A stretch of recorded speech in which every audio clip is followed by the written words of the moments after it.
So the origin was for me was after both of my parents passed 8 years ago. I found, I guess, reaching out and thinking through how I was processing my grief.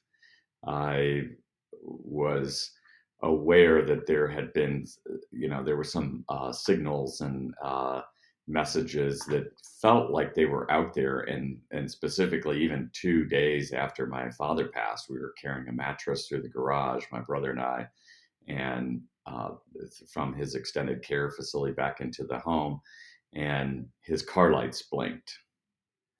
And I looked at my brother. I'm like, aha, very funny. And he goes, what are you talking about? And I'm like, you did that. And he goes, no, I thought you did that. I'm like, and we both laughed because we are both carrying this like super heavy mattress that we're holding, going through the garage.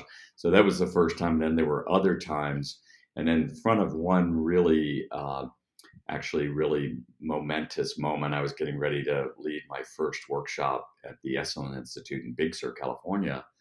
And there, as I was prepping, I was thinking, gosh, it would be nice to talk to my parents. They were both passed at that point. I'm like, it'd be nice to talk to them and, just check in. And they always made me feel better. Like it's going to be okay, all that stuff that parents say. And just as I was thinking that, the light started blinking on the piece of furniture that was in the room on the cabinet, and I was like, wow, that's unusual that it would be blinking right now. So I unplugged it and then later plugged it back in again, and then started thinking, okay, well, let's see if that light's going to blink again. And importantly, it hadn't blinked the whole day before, so that I was there. So it started again, and then that's when I had the idea, because I'd been doing this process myself for all those years, for decades.